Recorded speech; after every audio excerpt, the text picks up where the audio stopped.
It's this direct interaction between the youth and the media that they're consuming that the adults in their orbit may or may not be aware of. So often as we're trying to navigate these waters, we want to hold the line without damaging our relationship with our kid. The biggest protective factor for kids online is a connected presence in real life. Hello! Hi! So happy to be with all of you. I have the tremendous honor of recording a live episode of my Ask Lisa podcast with Dr. Nadine Burke Harris, goddess of the first degree, who I love thinking and working with. So let me introduce you formally, and then let me introduce you informally. So, Dr. Nadine Burke Harris is an award-winning physician, researcher, and public health leader who has spent her career on the front lines of some of our world's most pressing public health challenges. As California's inaugural Surgeon General, Dr. Burke Harris successfully launched a first-in-the-nation statewide effort that has trained more than 45,000 primary care providers on how to screen for adverse childhood experiences and respond with trauma-informed care. I know. Today, she serves as the Chief Impact Officer for ACE Resource Network, a national organization advancing a bold vision to make the prevention, early detection, and evidence-based treatment of toxic stress a standard part of healthcare practice in the United States. Beyond that, she is also an avid gardener and finds joy in engaging her 4 boys in garden adventures. They grow fruits and vegetables. You put together amazing floral arrangements. And you treat this as your ultimate stress buster. Yes, that is absolutely right. Thank you so much. And I feel like we are the Mutual Admiration Society. I'm all for it. So, yes, I'm so happy to be here. Now, I've known Nadine since 2019 when I had the honor of introducing her at the City Club of Cleveland. I live in Cleveland. And then we just had a really good and productive time in Madrid together in January on behalf of UNICEF and the World Health Organization, working on child protections worldwide. So, right. Good time. Okay. So we put out a call for questions to my audience, and I have several, but I actually want to start with one that is really, really central to the work you do, which is about kids and toxic stress and becoming overwhelmed. And all of us know that a lot of what can be out online can be either highly violent or sexual or disturbing or otherwise just flooding for a kid.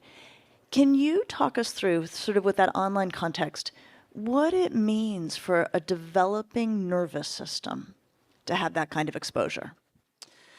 Well, what we know about the science of toxic stress is that when we have repeated activation of the biological stress response in absence of adequate buffering caregiving systems, that can lead to a dysregulation of the body's stress response, which when we think about it, like stress hormones, almost every cell in our bodies have a receptor for stress hormones. So these hormones act on almost every cell in our bodies. And when that happens repeatedly, what we can see is changes in the way our stress response functions.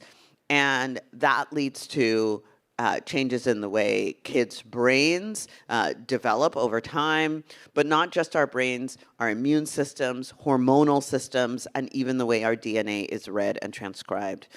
And so that is what doctors now refer to as the toxic stress response. And where that relates specifically with and interacts with online content is that because of the way so many kids and young people consume media or online content, where they may have something that is activating or stressful or flooding, and it's delivered in this very personal way. So it's not something that's seen on the playground, right? It's not something that oftentimes is witnessed. It's this direct interaction between the youth and the media that they're consuming that the adults in their orbit may or may not be aware of. Which right? then really undermines the potential of a buffering response from the adult. Okay. Exactly. And particularly if kids are, not wanting to talk about what they saw or not, trying to not share, then that creates particular risk. Hey friends, we know that finding reliable guidance on raising kids is not easy to do. That's why the Ask Lisa podcast is free. We want everyone to have access to tested, trustworthy advice. If you want to help us reach more families, you can. All you have to do is click like, hit subscribe, and leave a thought or question in the comments. Every interaction on this channel helps more families find us. Okay, now let's get back to it. So one of the big themes for this summit has been about the importance of regulation. And this is, reason number 400 for the importance of regulation.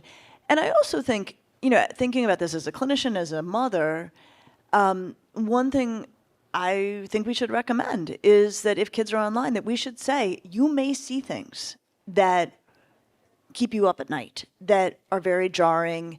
I am here to talk and think with you about those. You don't have to carry it alone. Does that feel like the right way forward? 100%. I think that is the conversation that I'm having with my boys. And as we talk about content, and, one of the things that's really interesting, and I'm going to actually offer an example that is actually a real life example. I think that one of the very tricky things about online content is that it may be presented in a way that our kids don't know what to do with, right? So, for example, one of my boys was he's like, oh, hey, Mom, I want to tell you this joke.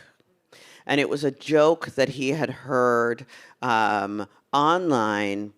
And it was a really racist joke, incredibly racist. And I think part of the reason why he told it to me is because he was on this platform where it wasn't presented as a racial joke. It was presented as funny. And when the guys who told the joke, they were, oh, ha, ha, ha, ha, and they laughed. And so my son internalized like, oh, this must be funny. But I think he also felt this like, this makes me feel weird.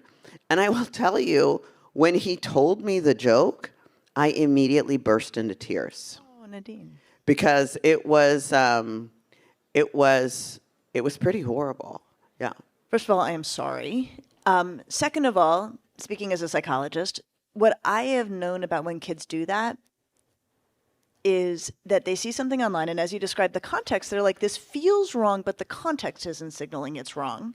Right. And so then they're like, is it my misunderstanding or is there something wrong? And so then they bring it to an adult and they repeat what happened as it happened. I'm going to do the thing but not give you the context because they want your gut check, but they don't want to have led the witness. Right. I think that's often what's happening. So they're like, I'm going to do it the way it came to me and see if you have the reaction that I had deep inside. You do, okay, I wasn't in the wrong. And it's so critical, right? All of that is horrible up to the moment of him taking it to you and you being able to say, oh my gosh, that was so far out of line. Yeah. I'll tell you, I burst into tears for a couple of different reasons. One, because the joke was horribly racist, but the second was because as a mom, I was just like, I can provide, like, as a pediatrician, right? As a pediatrician, I can, talk to my kids and say they're going to see uncomfortable things online and open the door, and I can make sure that we're really connected. And I know the data that shows that, like, that's the biggest protective factor for kids online is a connected presence in real life. So I know that. As a mom, I was like, how do I keep these people out of my house? Yes. And actually, to keep going on this, so we know that not all kids are having the same experience online, that kids of color are having a different experience than kids who are white, and that it often involves discrimination, sometimes directed at them. It often also involves witnessing Right. incredibly disturbing things. What are the kinds of conversations you've recommended as a pediatrician or had in your own home about this? And follow up, what would you have all of us do? So the conversations that I'm having with my own kids are these conversations about being an upstander, right? About recognizing that that we're going to that these things are out there, and then also just recognizing the you know how everything my kids run around and be like and subscribe, right? So it's like do not, you know. So really kind of voting with your attention and those types of things, but also kind of taking a little bit of time, and this is one of the things that I recommend to families, to be able to break that down a little bit and understand that it is a commoditization of our attention, right? And to be able to look at what are the dynamics at play there. Why are we seeing, like, why is this content being promoted? What is, and so how do we essentially train the algorithm of like, do not send me this nonsense, right? And this is not valuable content.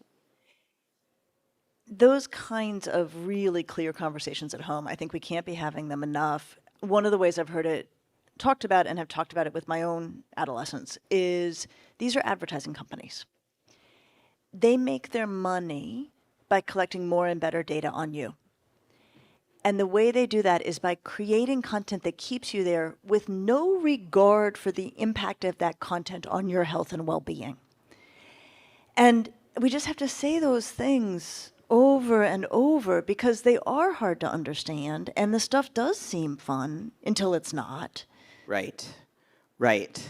And it's a little bit of, I think particularly, there's a little bit of that, like, you know, playground effect where this is where particularly the consumption of digital media is challenging, because when our kids are consuming it, they're not in a circle on the playground to look around and be like, did you think it's funny? Did you think it's funny?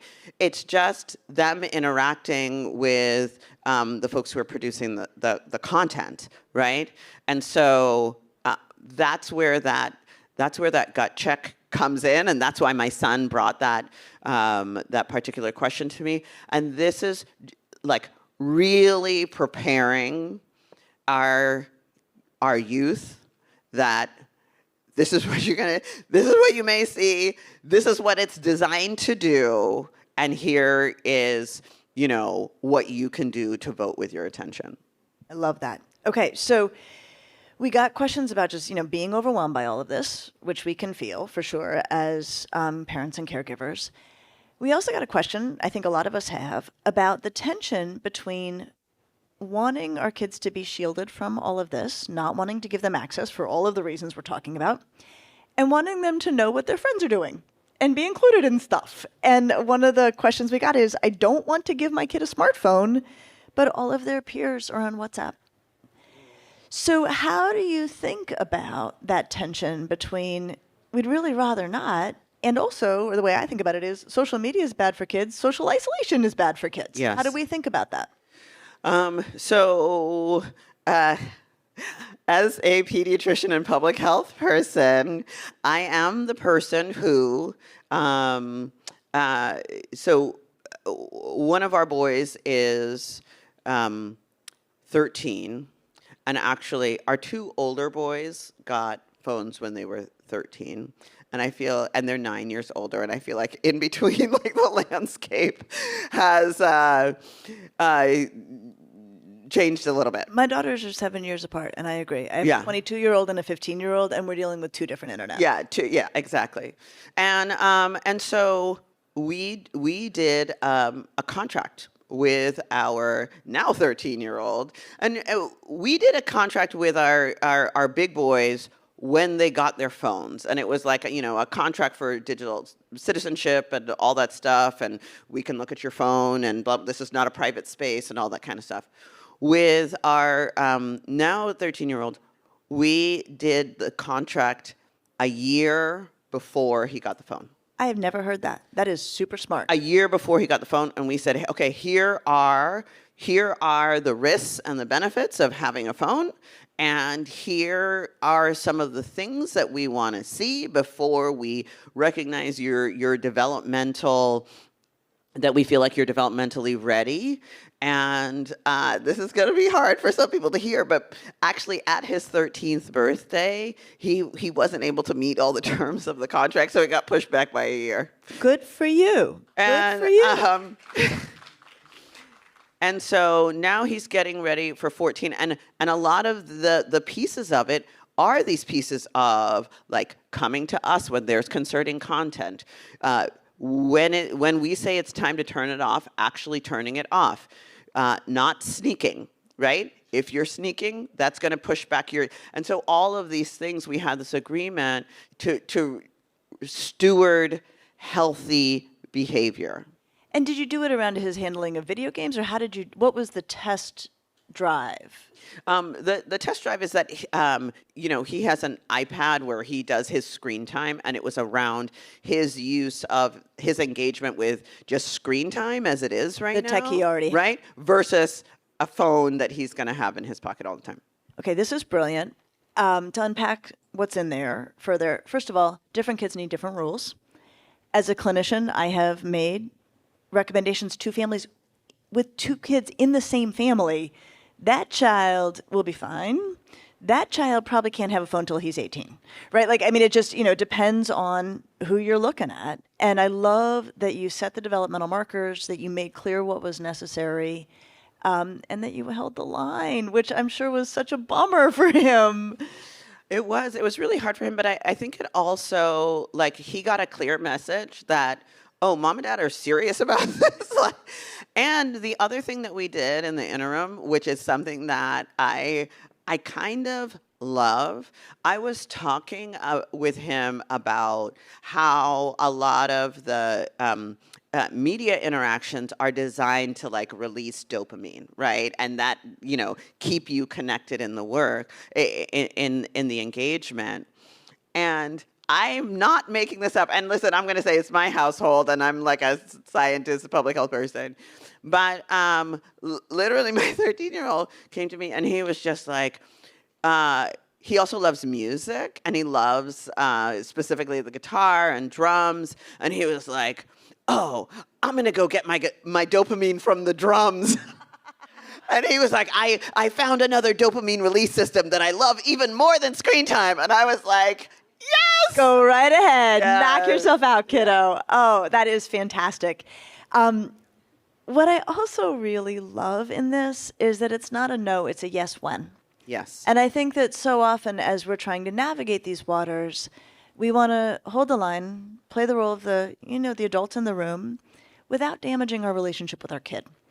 And I think it's really hard on kids when it's just a no, an arbitrary, and they don't know what they need to do to make it happen.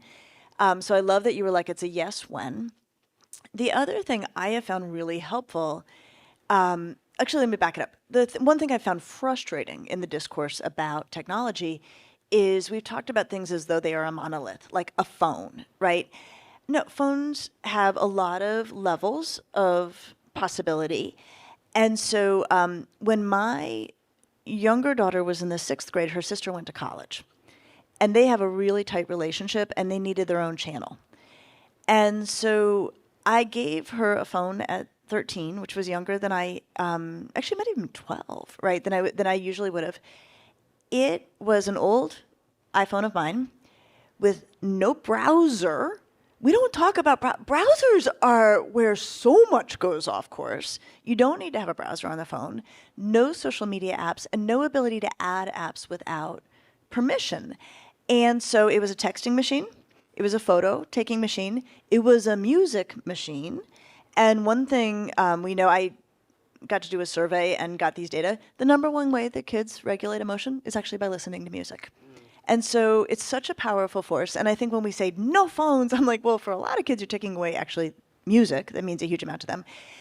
But I think that that's part of navigating this tension between my kid needs to be connected, but I don't want them to have the whole wide internet in their pocket. Well, you can set phones up that way and even give them, and I think this is important.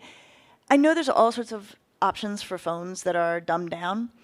In my experience, kids are like, no, I want to be able to have the device that my friends have, even if you strip it down to very little. Yeah, that's right. So combining that with, as you're saying, one of the challenges is that the relationship with media and phones and device is also often a source of just parent-child conflict, right?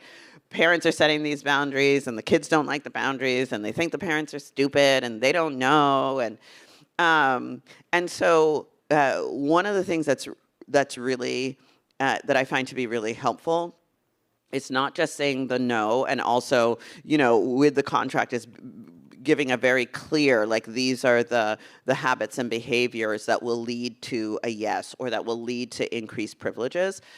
But also, I really like to just, as much as possible, facilitate a sense of care, right? So when I'm talking with our kids about it, one of the really important things for me to say is just like, hey, sweet, you have heard all the stuff that is out there about media and all this stuff, and I love you so much. And as your mom, one of the things that I really want to do is support you to be a smart and healthy consumer of media. And so what that means is that we are going to work and put these things into place. And we're going to do this together and really kind of unpacking some of the why behind the what, so that it's not just a no, but it is, even if kids don't agree, right, to be able to understand a little bit more about what our intentions are, so it doesn't just feel like, oh, she's terrible. I'm going to elevate something in that, the we. So when we are so scared for our kids, and when we're seeing headlines that make us so scared, I think it's very easy to feel like there's the kid and the tech, and I have to stand between them, right? It's me versus the kid's desire for the tech, or the kid's interest in the tech.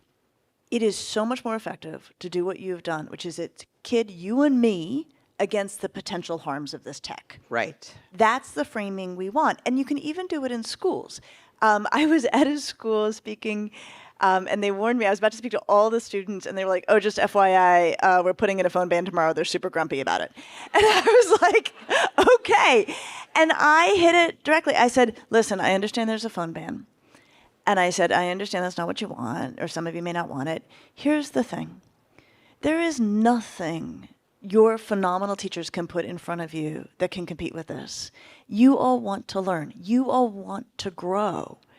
The bad guy in this is not your interest in the tech. It's that the tech is so compelling that it stands to undermine the education you're here to get. So you and the school are working together to make sure you can get the education you came for. It's not that the tech, it's not that you guys are the bad guy. That's how it often gets framed with adolescents. It's that the tech is designed to be so compelling that it can bring all sorts of harms into your world that you don't want and we don't want for you. Right, right. That's exactly right.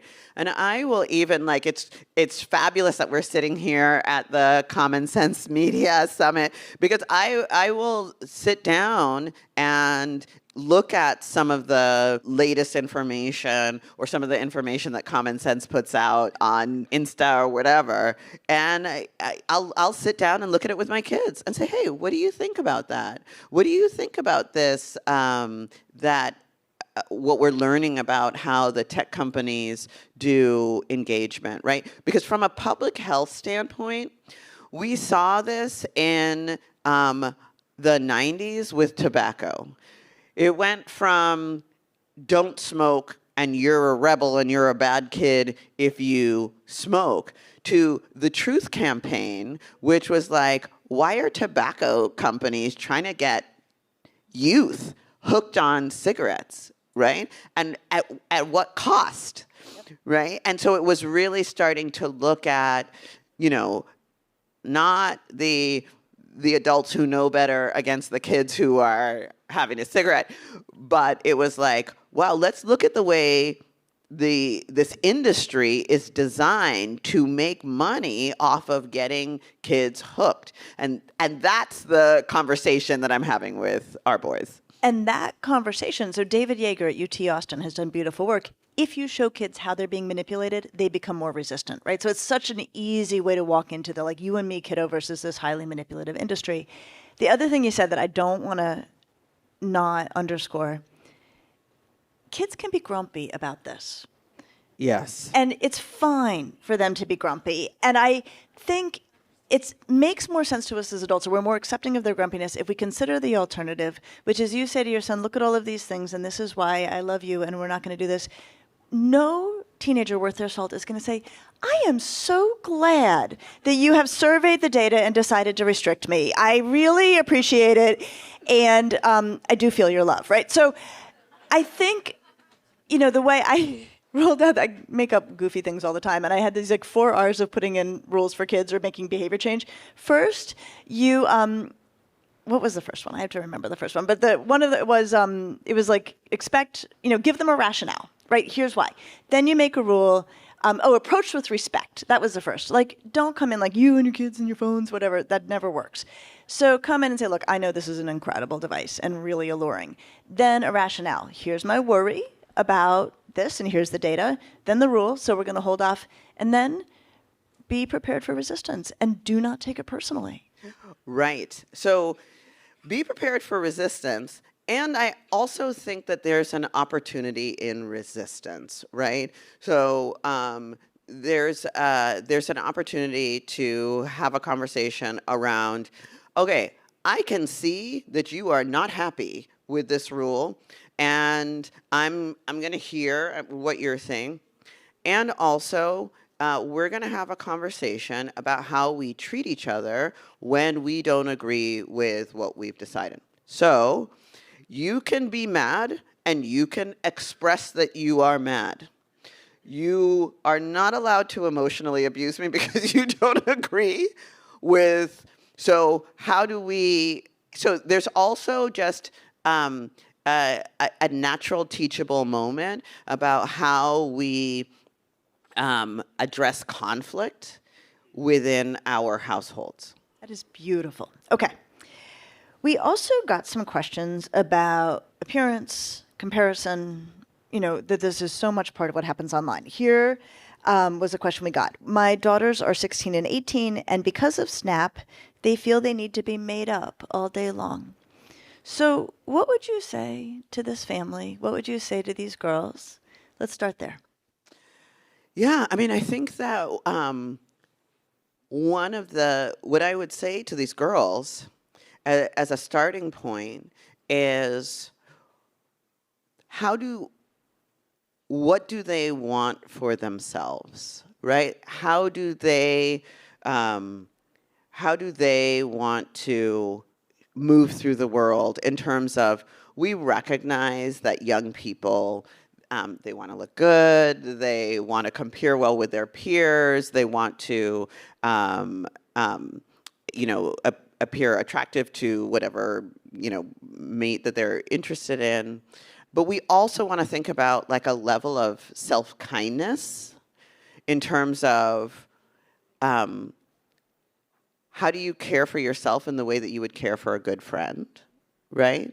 And like if your dear friend came to you and said, "Oh, I don't think I'm pretty enough," or "I feel like I have to wear makeup all the time," is that how you choose your friends, or is that how you would want to have someone that you care about be judged, right? And really unpack that a little bit and unpack what they're worried about, what they're concerned about, and then how they can show up in a way that feels healthy and authentic to them. The idea of saying like, what would you say to a friend in that same situation? I think, it's such a beautiful way to recognize that all teenagers have a couple sides, right? They have the side that's like, I can't take a snap because I don't look good. And that same kid has a side that is incredibly philosophical, is incredibly thoughtful, who can spool out a profound understanding and guidance to someone else. And I think that that's the challenge with adolescents in particular, is they show us sometimes one side and we can forget about the other side, and we can respond to the first side like, you don't need to do that, and that doesn't, whatever, and that's being superficial. And what I've learned clinically is the side of the kid you talk to is the side that comes into the conversation. Right. Right. So if you start with why are you doing that? You don't need to do that. The kid will defend it. Right. Right. Like, well, you don't get it, and da da da da. You're not having the conversation that kid could have. And I have always felt as a clinician that I'm at my best, but also working really hard when a kid puts in front of me a side that I don't like, right? Either they're doing stuff at parties they shouldn't be doing or acting in ways they shouldn't be acting. And the energy it takes that is always rewarded if I'm like, what's over here, though? I remember one time I had this kid who was not showing very good judgment in my practice and was telling me about the party she was at. And finally I said to her, what is a smart girl like you doing at a party like that? And she showed up. The smart girl showed up and we worked together. And it was really like as cool a moment I've ever had with a teenager.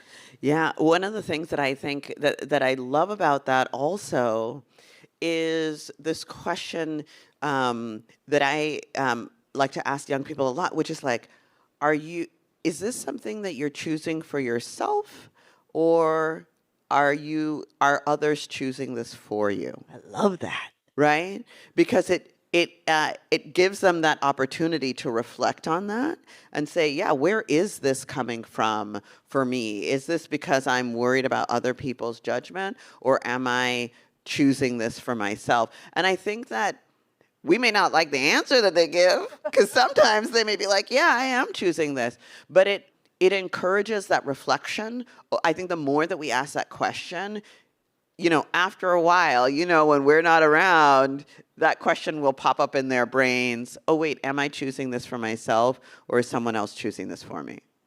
So important you said that, because again, I think people feel like if I don't hit pay dirt in the conversation, it didn't work. And I think that we need to give kids time and room to decide for themselves and reflect and have that actually be a private experience, right? That it's not natural to adolescents to come back and be like, you were totally right. I actually had a very funny conversation with my 15-year-old actually right before I came here. Last week, our cupboards were bare. And you know how sometimes you do your best cooking when you have to invent? So she didn't have anything for lunch. I was like, I'm going to make you the best turkey sandwich ever. And I made a great turkey sandwich. There was avocado, and we had roasted red peppers in the fridge, like all this stuff I never would have done if I had more food. And so as I was leaving to come here to California, I was running to the grocery store, and I said, do you want me to get you a bunch of turkey? And she was like, no. And then I, went and showered, whatever. And then as I was headed to the store, she's like, actually, get me a bunch of turkey. And I said, it's the worst when your mom's right, isn't it? And she's like, it's the worst. It's the worst. And that's teenagers. And that's why we love them. Right. The words that come up over and over again in my household between my husband and me, and I was like, oh, that sounds developmentally appropriate, right? Because I think that we really also have to remember that particularly adolescence is a time, like the job is to individuate from your family of origin. Like While that's living with them. right. While they know what socks you're wearing. Right. Yeah. So that's the developmental task. And I think that for many of us as parents or caregivers or aunties or adults interacting with youth, it can feel like that's this big obstacle, when in fact I think that that's actually our friend. Like, it's just understanding that's what they're supposed to be doing. A young person who is 100% compliant is not going to be a very functional, right, adult. We don't want to see it. Right, we don't want to see that. I like them spicy, right? I like them spicy. And what I will often say to families in my practice is, adolescence is a very complex time that your kid is working their way through. Adolescence is not something your kid is doing to you. Right. It feels like it's doing to you, but that's actually, they have their own work to do, and you're pulled in. All right. To expand this question about appearance, though, we are seeing new things happening around boys and their appearance and the online version of this, stuff we have never seen before, right? I mean, and I have cared for all adolescents for a long time, have spent a lot of time caring for girls. I'm seeing stuff with boys that I'm like, what the heck is this? You're a mama for boys, you think in these worlds, like, what are you seeing, what are you thinking, what do you recommend? I mean, honestly, I think it's wild. I mean, this is a podcast, so people didn't get to see my eyes get really big as you asked that question. We're getting video too, so yeah. Okay. On the one hand, it feels really new and a little bit like, oh my gosh, another thing, right, that we have to be worried about. And then on the other hand, I really think that a lot of the same fundamentals apply. And those fundamentals include, I think that the strength of the connection IRL, like in real life, is protective and confers resilience in the digital world. And then also, as much as we want to say that looks like a bunch of nonsense, one of the things that I find helpful is kind of resisting my urge to say that, and engaging with curiosity, right? Like, oh, so what's going on there? And well, what do you think about that? Like, how's it? Oh, okay, so is that something that you would want to try? And just to the extent, as long as it's not involving harm, right? To the extent that we can kind of create a safe place to play, right? Oh, so you're trying this on, or you're playing with that, and really exploring and seeking to understand. Oh, okay, so what about that is interesting to you, right? I think that is just a healthy way for parents and caregivers to try to respond. I'm gonna pull the technique that you're doing. You're doing something that, like, if I could get more clinicians who have my training to do it, it would be great. You're doing a couple things. One is, as soon as we're saying to kids, what do you think about that, right? They know us well enough that they know we don't ask that kind of question about stuff we feel great about, right? So you're actually, and I think it is important. I think that, they kind of can wonder, is this okay? And as soon as we're like, well, what do you think, right? That they're like, okay, there's a check in the column of, like, people I know and trust and who love me are not comfortable with this. And yet, it leaves open the room for them to explore. It doesn't back them into the corner of, what is this garbage? And, and at which point the kid's like, you don't get it, right? And lets them also back out of it, right? That they can be the one who says, right, I think it's weird, right? Or I don't like it. Which is where we want this to go. We want this to go there. So it's such that question of, like, what do you think about that? I think stands as one of the most valuable questions we have in all of parenting and raising kids, because it does so much work so fast. So that is exactly right. The safer the container we can make to explore this stuff, that our inside voice is like, no, no, no, no, no. But our outside voice has to create a place for it. Otherwise, it is more likely to go underground. Exactly. Right? Yeah. Okay, we're going to wrap up with a giant question, a hard one, about AI. All right, we've had a lot of conversations at this summit about kids and AI. We have a lot of worries. We have a lot of uncertainty. I am thinking about the population of kids that you care for. Kids who, the slang my teenagers using right now, who have really been through it. Really been through it. When you think about kids who have already been exposed to trauma, who have already been through situations that no child should ever be in, and then you marry that with the availability of AI or companions, what do we need to be thinking about? This is a place where I think where policy and infrastructure really make an important difference, because for kids who are, so first of all, the data is pretty clear that for kids who are struggling, that they're at much greater risk, right? And when we have algorithms that are designed towards engagement and designed towards somewhat addictive behavior, and particularly when we're going into AI, where the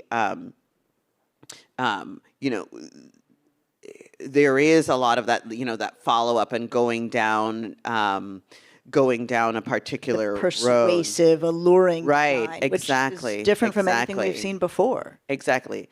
This is fundamentally a safety issue.